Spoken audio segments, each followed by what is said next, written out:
अस्सलाम वालेकुम स्टूडेंट्स, कैसे हैं आप? आई होप कि आप सब ठीक होंगे। आज का आप लोगों को पता है कि हमारा चैप्टर नंबर जैसा कि 2 स्टार्ट हो चुका था, जिसके अंदर solving a biological problems chapter का नाम है।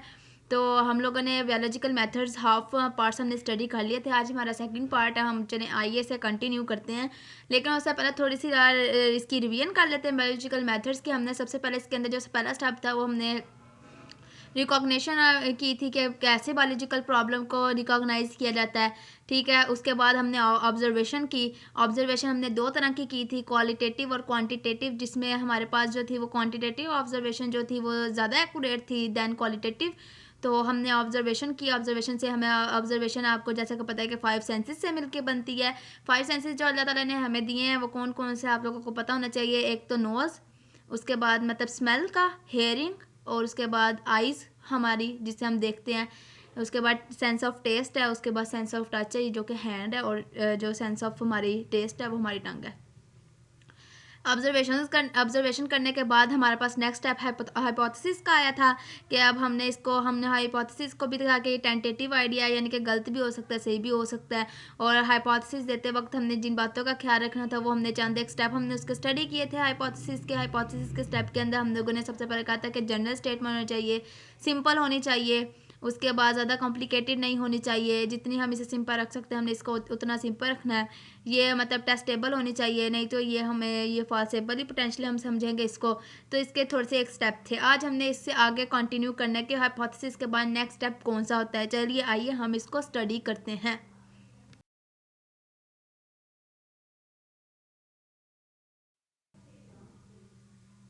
जी तो स्टूडेंट्स आइए स्टडी करते हैं। हाइपोथेसिस के बाद एक्सपेरिमेंटेशन का इसके बाद आ जाता है एक डिटेक्शन का स्टेप है हमारे पास, वो हमने स्टडी करना है। आज डिटेक्शन क्या होती हैं।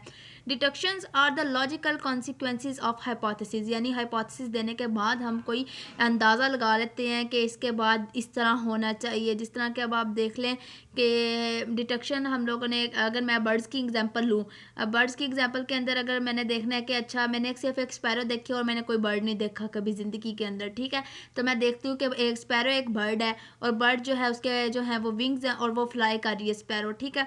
तो मैंने उसको देख के अंदाज़ा लगा दिया कि जितने भी दुनिया के अंदर बर्ड होंगे उनके विंग्स होंगे, ठीक है।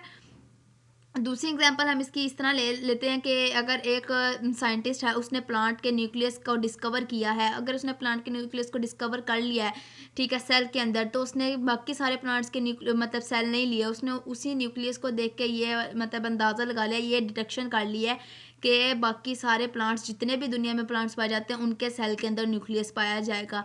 तो हाइपोथेसिस के बाद जब हम लोग डिटेक्शन के स्टेप में आते हैं तो इसका मतलब है कि हमने आगे अंदाज़ा लगाना है कि इस तरह होगा, इस तरह होगा। अगर कोई डिजीज़ है, अगर उसका मतलब अगर उसका कोई सोर्स लिविंग है तो उसके अंदर जो सिम्टम्स है इस तरह होंगे, इसको इस तरह होगा, इसको इस तरह से क्योर किया जाएगा, ठीक है। और इसके अंदर हम इफ़ एंड देन के लॉजिक को यूज़ करते हैं कि अगर ये इस तरह है तो वो फिर किस तरह होगा।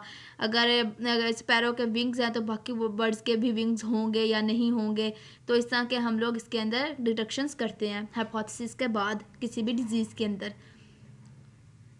यहाँ पर देखें, आपके पास यहाँ पर नज़र आ रहा होगा, ये प्लांट का एक सेल है और न्यूक्लियस इसके अंदर किसी ने भी डिस्कवर कर दिया है, किसी साइंटिस्ट ने, ठीक है। तो उसने इस एक सेल को देख के जिसके अंदर न्यूक्लियस है, सब प्लांट्स को उसने अंदाज़ा लगा लिया बगैर देखे ही कि सब प्लांट्स के सेल के अंदर न्यूक्लियस होगा, ठीक है। हाँ, इसी इसने क्या की डिटेक्शन की। ये एग्जांपल आपकी बुक के साइड बॉक्स में भी लिखी हुई है, तो ये आप लोग लाजमी एक दफ़ा रीड आउट कर लेना, पेपर के अंदर बहुत ज़्यादा आपको काम आएगी ये एक एग्जांपल इसकी, क्योंकि डिटेक्शन अक्सर पूछा जाता है, डिटेक्शन के बारे में भी पूछ लिया जाता है। तो आप लोग अगर एग्जांपल अच्छी देंगे तो आप लोगों को 2 मार्क्स के फुल ऑन मिल जाएंगे। नेक्स्ट एग्जांपल आप यहाँ पर देखें, ये देखें नेक्स्ट एग्जांपल में एक यहाँ पर स्पैरो है। तो ये स्पैरो देख लें आप, इसके विंग्स हैं। मैं इस स्पैरो को देख के अंदाज़ा लगा लेती हूँ, मैंने अगर कोई बर्ड नहीं देखा हुआ तो मैं सिर्फ इस एक स्पैरो को आप देखें और इसकी देखें ये फ्लाई कर रही है, ठीक है, और ये एक बर्ड है। तो आप लोगों ने इसको देख के डिटेक्शन क्या करनी है कि दुनिया में जितने भी बर्ड्स होंगे उनके सबके पास विंग्स होंगे। या आप अगर दुनिया में जितने भी परिंदे आप देख रहे हैं, अगर आपने स्पैरो नहीं देखी हुई तो आप समझ जाएं कि तमाम के पास अगर विंग्स है तो स्पैरो भी एक बर्ड है तो उसके पास भी क्या होगा, विंग्स होंगे। ये होगी हमारी डिटेक्शंस। डिटेक्शन के बाद जो नेक्स्ट स्टेप है हमारे पास है वो है एक्सपेरिमेंटेशन, के अंदाजे अंदूजे लगाने के बाद अब हम देखते हैं कि उस पर अब एक्सपेरिमेंट करते हैं कि वाकई आया कि इस तरह है या नहीं है। चलिए आइए स्टडी करते हैं एक्सपेरिमेंटेशन के स्टेप। जी स्टूडेंट, तो देखें एक्सपेरिमेंटेशन के अंदर अब हमने क्या करना है। Biologist perform experiment to see hypothesis are true और नॉट। देख लें कि अब हमने डिटेक्शन का हाइपोथेसिस के बाद डिटेक्शन की हमने इस तरह से फिर आज आके हमने कहा चलें एक्सपेरिमेंट करते हैं और देखते हैं कि आए कि ये ठीक है या नहीं ठीक है। तो एक्सपेरिमेंट में हमने क्या करना है, जो जिस चीज़ को हम स्टडी करना है उस पर हमने एक्सपेरिमेंट करना है। किसी डिजीज़ को स्टडी करना है, किसी फार्मूले को, किसी केमिकल को, जो भी, तो हमने क्या करना है उसको फिर उसका एक्सपेरिमेंट करना है कि ये ठीक है या नहीं ठीक। तो एक्सपेरिमेंट में हमारे पास दो तरह के होते हैं, कंट्रोल ग्रुप एक्सपेरिमेंट होता है, एक एक्सपेरिमेंटल ग्रुप होता है। ये दो तरह के हमारे पास एक्सपेरिमेंट होते हैं। कंट्रोल ग्रुप के अंदर देखें, यहाँ पर मैं आपको बताऊं कि दो जो आपका आगे साइड बॉक्स है उसके अंदर ये दिया हुआ है, प्लांट की एग्जांपल दी हुई है उसके अंदर।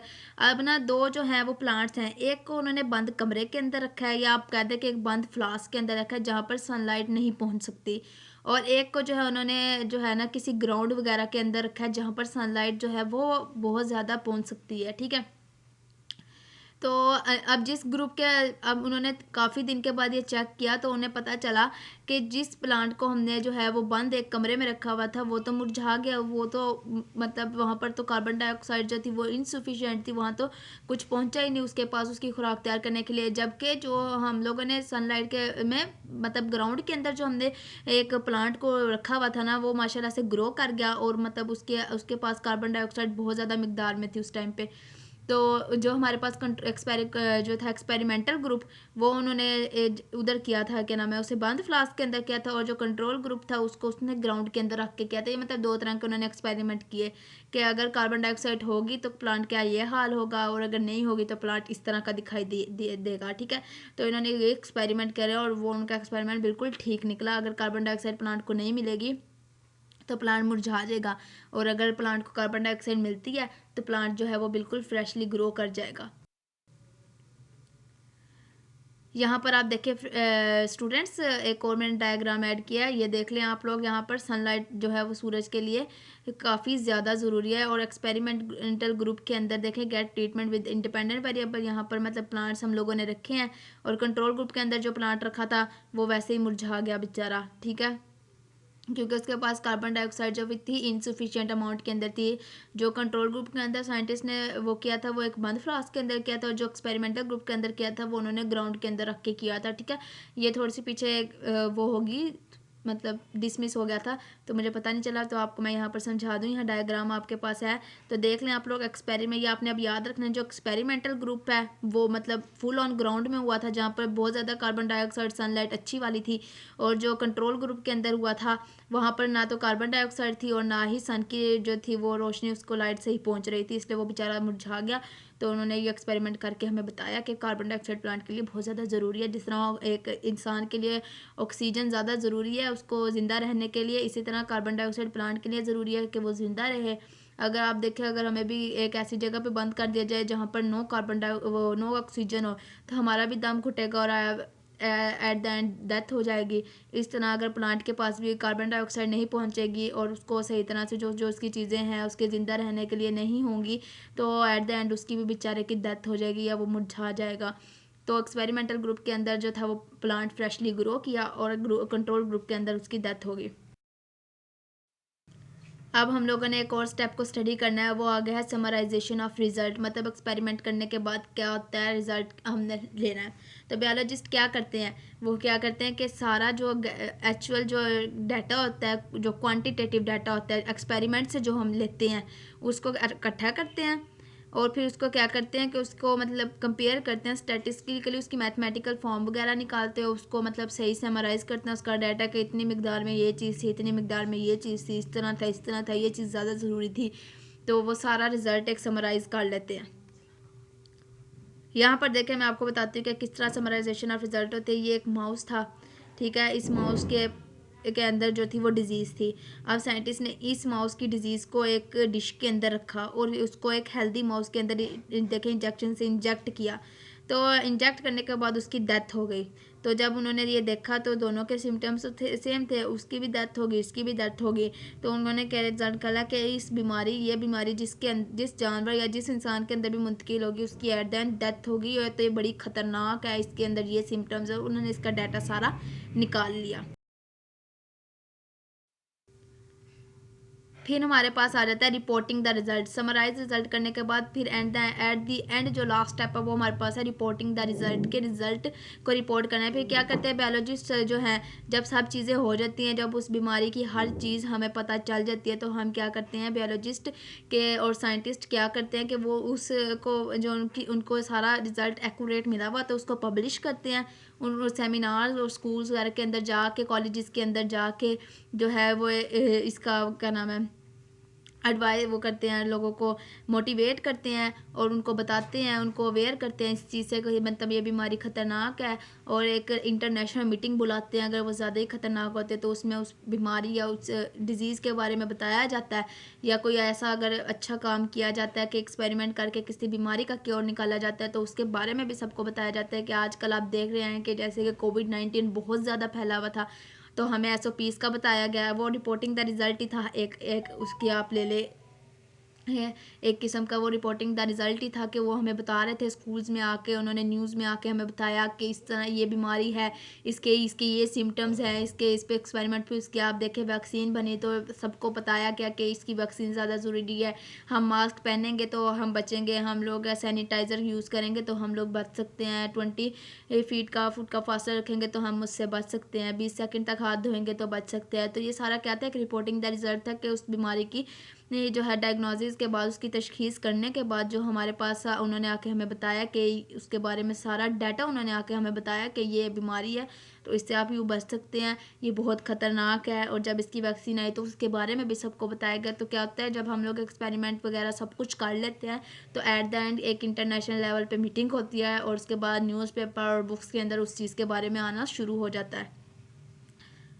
क्योंकि आप देखें, अगर मैं आप लोगों को एक आपको पता है डार्विन एक बहुत बड़ा साइंटिस्ट गुजरा है, उसने क्या किया था एवोल्यूशन के ऊपर उसने बहुत ज़्यादा काम किया था। और फिर आप देख लें उसका आर्टिकल बुक के अंदर पब्लिश होता है, तो वो क्या था, उसने सारे एक्सपेरिमेंट किए बेचारे ने इतने ज़्यादा सारे, और फिर एट द एंड उसने बताया कि वक्त के साथ साथ इंसान के अंदर तब्दीली आती है, एवोल्यूशन का उसने सारा डाटा हमें दिया और उसको एक लॉ ऑफ एवोल्यूशन उसने बनाया। तो ये सारा होता है reporting the result, at the end क्या हुआ और उसके बारे में सबको बताया जाता है कि इस तरह ठीक है। अगर वीडियो अच्छी लगी हो तो इसको लाइक कर दे, शेयर कर दे, सब्सक्राइब कर दे, और स्टूडेंट्स एंड फुल वॉच किया करें। हर कंसेप्ट दूसरे कंसेप्ट से लिंक करते हैं, इस तरह फिर समझ नहीं आती। अगर वीडियो को आप लोग हाफ ऑफ या आगे आगे करके देखेंगे तो इस तरह तो वीडियो का कोई फ़ायदा ही नहीं होता। तो आप लोग जो है ना मेरे फुल लेक्चर वॉच किया करें। और मैंने अपने यूट्यूब चैनल के ऊपर जो है ना फर्स्ट चैप्टर के सारे लेक्चर अपलोडेड हैं, आप वो भी लें तो आप लोगों को कंसेप्ट ज़्यादा अच्छा क्लियर हो जाएगा। आप एक दफ़ा देखें, क्योंकि मैंने इसमें डायग्राम्स भी ऐड करती हूँ ताकि आप लोगों को और अच्छी समझ आ जाए। अगर फिर भी समझ नहीं आती तो कमेंट बॉक्स के अंदर ज़रूर पूछ लिया करें। इंशाल्लाह मैं आपका जो है कंसेप्ट क्लियर करवाने की पूरी कोशिश करूँगी। इसके साथ ही मुझे इजाज़त दीजिए, ठीक है। और अपनी 5 वक्त की नमाज़ ज़रूर पढ़ लिया करें, ठीक है। और उसके बाद 3 दफ़ा रब्बी ज़िदनी इल्मा पढ़ के आप लोग जो है वो सबक याद करने बैठा करें, इसका सबक आपको भूलेगा नहीं। और लेक्चर को फुल वॉच किया करें, ठीक है। इसके साथ नेक्स्ट लेक्चर में एक नए कंसेप्ट के साथ मिलेंगे, ठीक है। अल्लाह हाफिज़।